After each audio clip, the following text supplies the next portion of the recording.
This year marks the 66th anniversary of the establishment of diplomatic ties between China and Syria. After so many years, what is the status of relations between the two countries?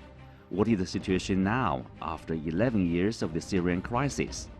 And in light of Joe Biden's recent Summit for Democracy held in the US, is there such a thing as a one-size-fits-all model for democracy for any country in the world? With these questions in mind, earlier I spoke with His Excellency Imad Mustafa, Ambassador of the Syrian Arab Republic to China, to gain his insights. Ambassador, thank you for joining us to discuss these topics. Well, China recently issued a white paper titled China, Democracy That Works. It details China's whole process, people's democracy, and the leadership of the Communist Party of China. So what's your take on China's whole process, people's democracy? I believe this paper is very rich with important ideas and concepts. Throughout my whole life as an observer of politics on the international scene and of history, political history, I have learned that there is no such thing as an ideal situation of a democracy anywhere in the world at any time. But countries evolve and continues to evolve into ever more democratic systems with time. This is a process. It is not a switch on-off binary switch. So there is no such a thing as an on-off 1-0 democratic, undemocratic system. It is a process. It is an evolution that comes out from the reality on the ground, from the social factors prevailing on the ground in each context, in each society. And it's an ideal, an attainable ideal that all societies strive to reach at one point through the evolution and development of their societies and their political systems. The greatest thing about China's white paper on democracy is this deep understanding of this very important issue. Well, you know, if you compare the Chinese-style democracy with that of the Western model of democracy, how are they different? I would say the major difference, and this is a fundamental difference, is that the Chinese leadership understands democracy as a governance system that comes from the people and works for the people. They come from the people and they work for the people. And the people is the focus of their democratic system. As an example, if you compare it to the parliamentary Western style democracy as practiced in the United States, you would notice that the United States whole political system was designed for the 1%, the most powerful, most rich 1%. It is designed for it, and it is ruled by it. All those who are in the ruling administration come from the 1%, and everything they do for the benefit of the 1%. But yet, they say, look, we go and we ask the people, and the people choose us. The hidden agenda is that everything is so tailored that the people have only the right to choose either one that belongs to the 1%, or another one that belongs to the 1%. And in both cases, the objectives of governance, whether this one's win or that one win, would be for the benefit of the 1%. So here are the two major differences between the Chinese adopted style of democracy, which is focused on the people's needs, the development of the people and of the society, as compared to a system that addresses the need of the most powerful and the most rich 1%. Mm-hmm. Well, you mentioned about the democracy being a process. I wonder, is there a one-size-fits-all model for all, for democracy, or if not, how can a country develop a model of democracy that better suits itself? Well, first, absolutely, any political scientist, intellectual scholar, or academic would know that there is no one size that fits all models. First. Second, not even one single model has one size of democracy that fits it forever. I mean, if you look at the Western societies, in a very objective way. Let's not now start to criticize, just object. You will see that their so-called democratic system in the past 200 years has kept on evolving, and it's evolving non-stop. And if you choose any temporal snapshot, any snapshot in time, you would see that at this given moment, this and that so-called Western-style democratic system is far more democratic than this or that. You have, as an example, a system that is called past the poll. As an example, in the United Kingdom, in Britain, if 49% of the British people would vote for the Labour Party and 51% would vote for the Conservative Party, in the British Parliament, you will not end up with a 51% of representatives representing the Conservative Party. You might end up actually with 100%, because this system is called past the poll. This system does not exist, as an example, in another European country like Italy, which is proportional representation, but you end up with very weak governments that are incapable of delivering anything and that cannot even last for more than 18 months, which is the average life span of any Italian government since the end of World War II. So each democratic system has advantages and has shortcomings and sometimes major disadvantages. And all countries keep on reviewing their democratic systems and strive to improve them. So absolutely, there is no one system that fits all countries and all societies. And there is no one system that is always good for a single country forever. This does not exist. Well, that's right. Well, not long ago, a European think tank acted the U.S. to this group of countries with a backsliding democracy. What do you make of that? Look, let me say this to you, and believe me, if many political scientists from the United States itself, who are prominent academics in the United States right now living and who are teaching at major US universities, have written tons and tons of studies, articles, and analysis of the democratic system of the United States, pointing out that this is a very flawed democracy. First, let me tell you this, and this is a fact. Please, it is a fact. It's not an opinion. Only 23% of the US people, of the United States population, can decide the outcome of the US presidential elections because of the so-called Electoral College. The so-called Electoral College gives states that only have 23% of the population 51% of the Electoral College votes, which means a small state like, let me say, Wyoming will have more influence than a large state like California in the United States. I don't want to go into the complexity of the US electoral system, but let me say this. First, only 23% of the population can decide the outcome of the elections, which means that more than 75%, 77% of the people would choose someone, but their choice will go to the trash bin because the 23% have chosen the one they want to rule all of America. Second, the Senate system in the United States, the Senate, means that only senators who belong to very powerful, the very powerful and rich establishment can occupy 2 seats of a very small state, like a state of that can have only 500,000 people living in it. And they will have equal power to the 2 senators chosen for a state like California with 55 million people. And they have the same equal rights to vote in the US Senate, which means you don't have real representation of the people on equal level. It is all biased towards how the deep establishment in the United States serves itself. Third, the United States Constitution, which was written by the so-called founding fathers of the United States, is extremely legendary difficult to amend or modify anything. So this is how it was done, and this is how it will be for a very, very long time to come. While societies evolve, while people inside the United States criticize their election system, their constitution, nothing can be done. Very rigid system in a sense. And you mentioned about the weaponizing of democracy. As long as the country was seen as a non-democracy, and then there could be pressure or attack.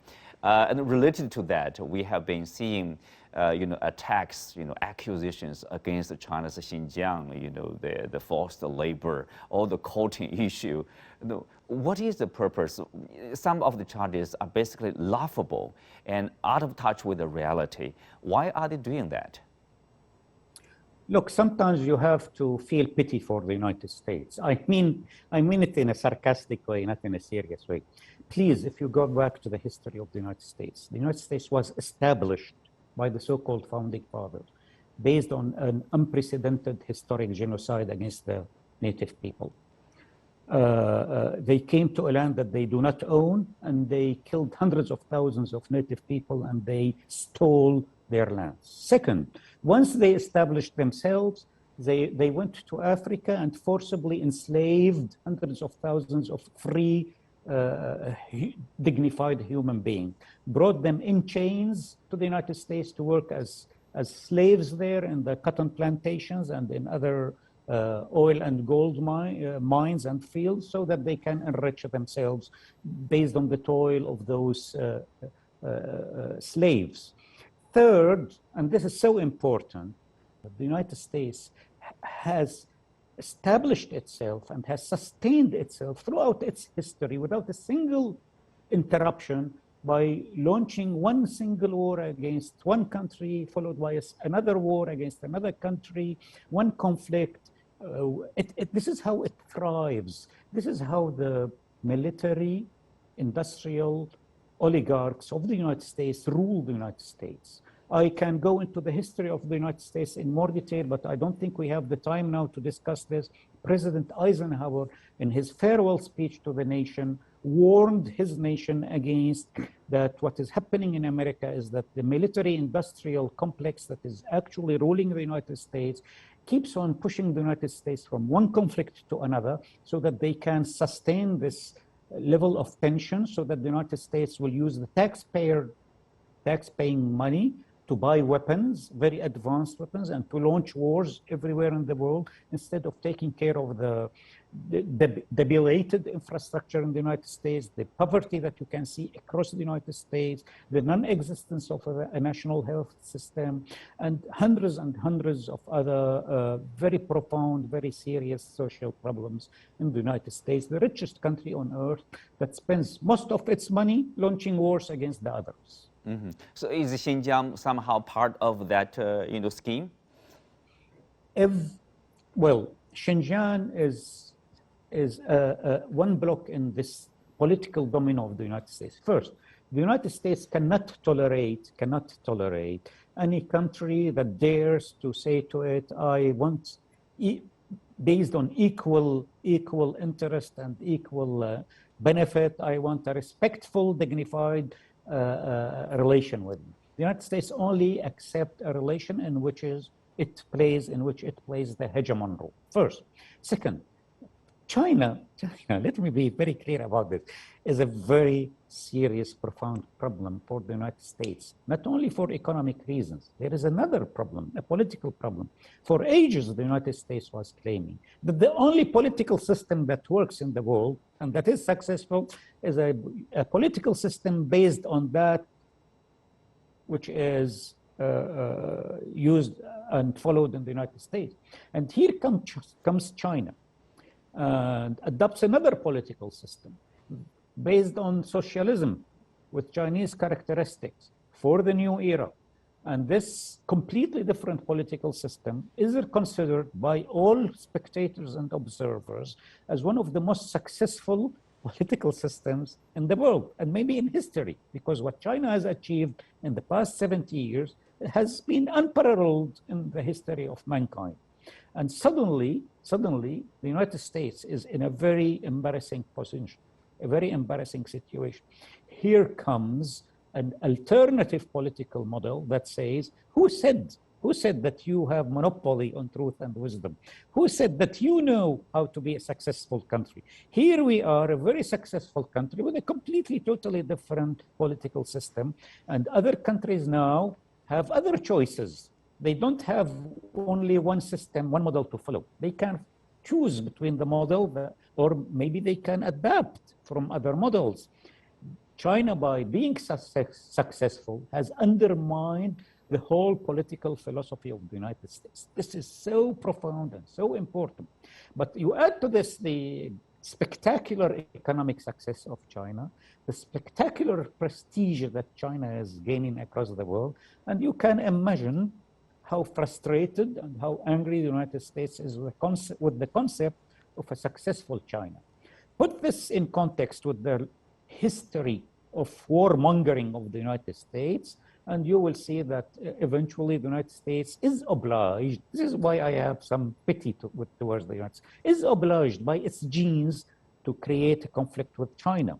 So they will have to find pretexts, reasons. So they will keep on creating, believe me, it will not stop at Taiwan, it will not stop at Hong Kong, it will not stop at Xinjiang. They will keep on creating one story after another.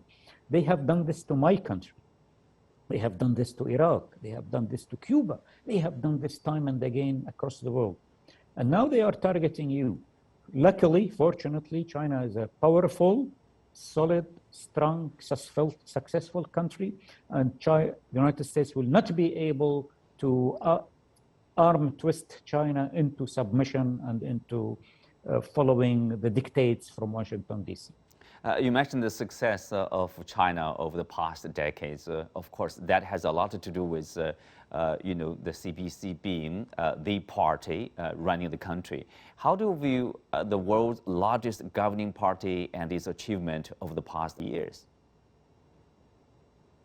I personally believe that China has achieved a miracle.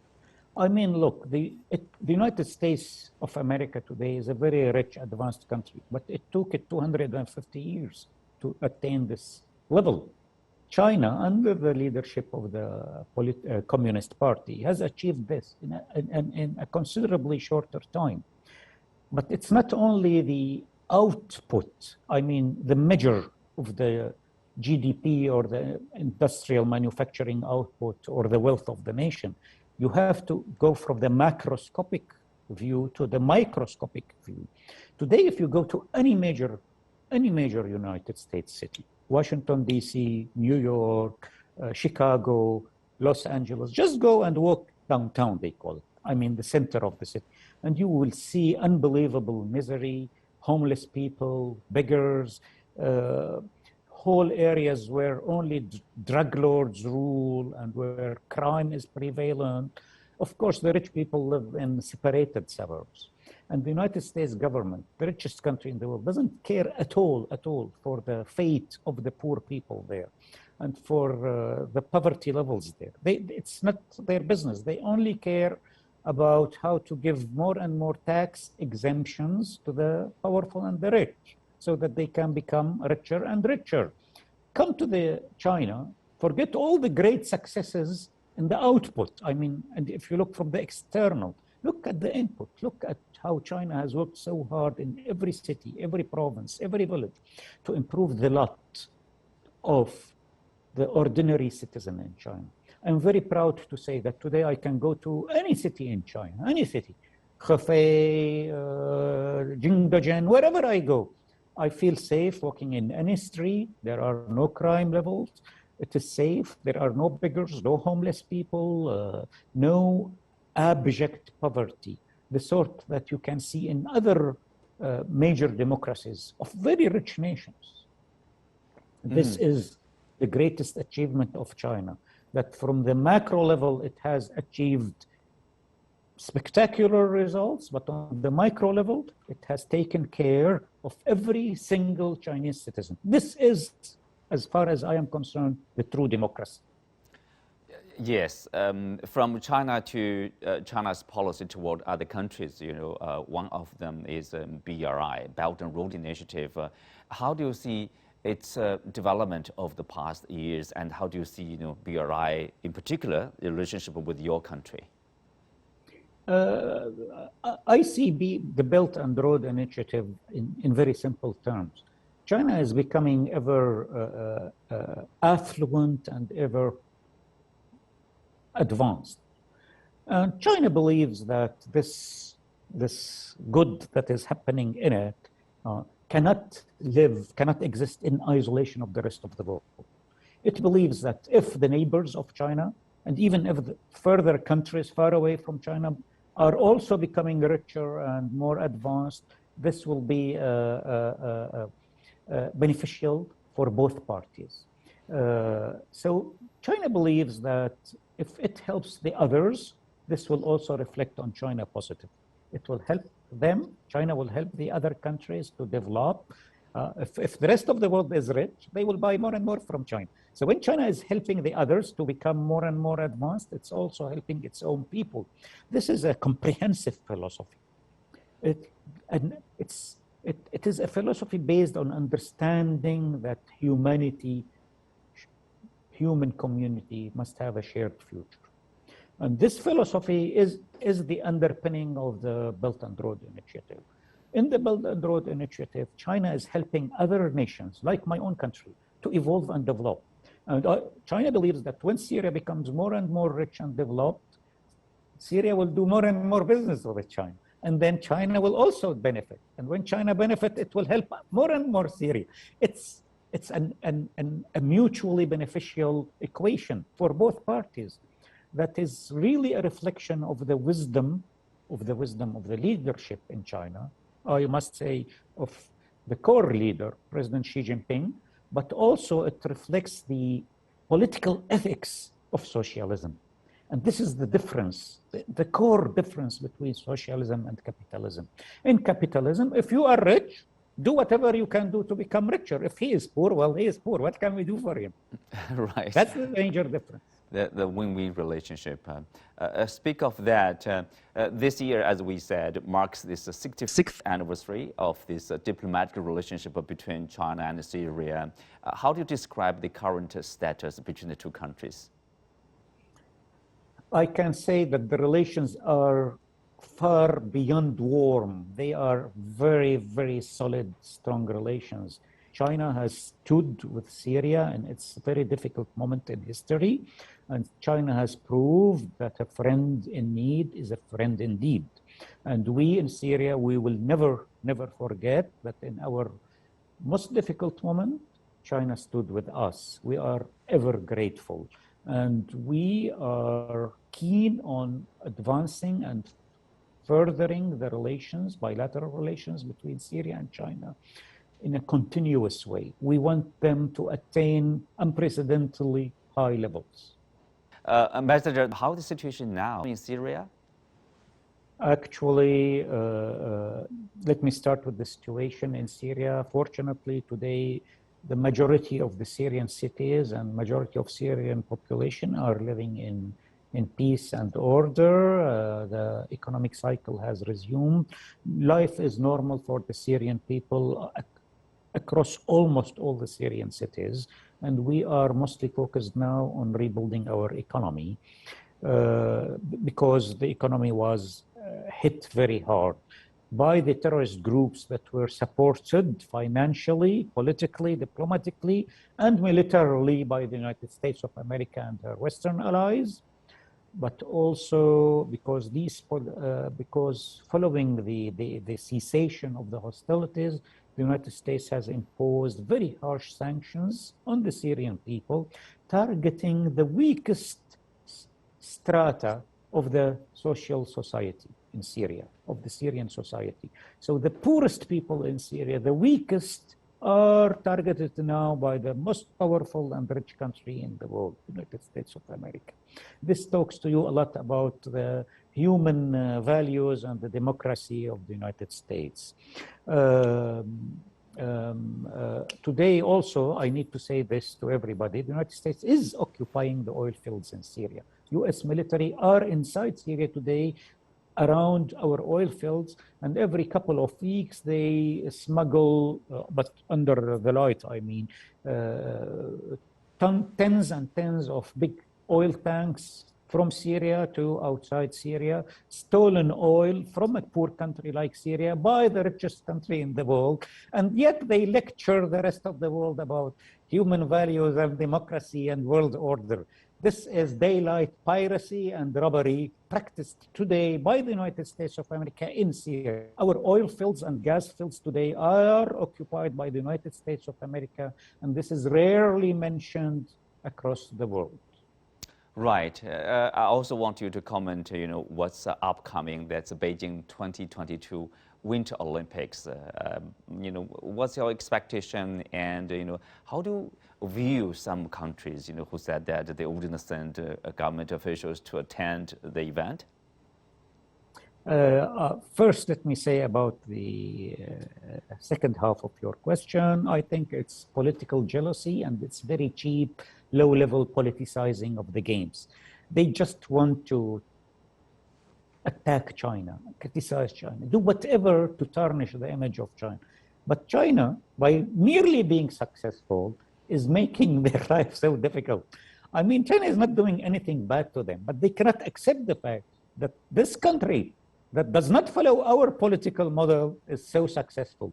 Here is my expectation. I think this coming Winter Olympics will be so successful, both on the organizational level and from the mere pure sportive level, and it will only drive them more angry. Believe me, the more successful you are, the more angry they will become, the more sinister, and they will come up with more and more stories to try to tarnish the image of China.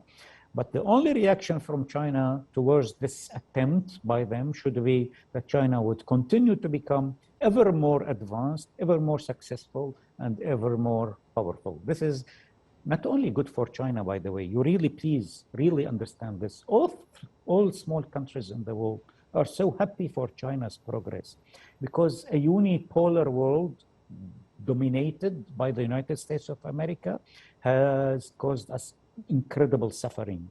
Only when the United States will understand that it is not the only power in the world, that the sole player on the world scene, only then maybe the United States will tune down its aggressive, hostile policies towards the rest of the world.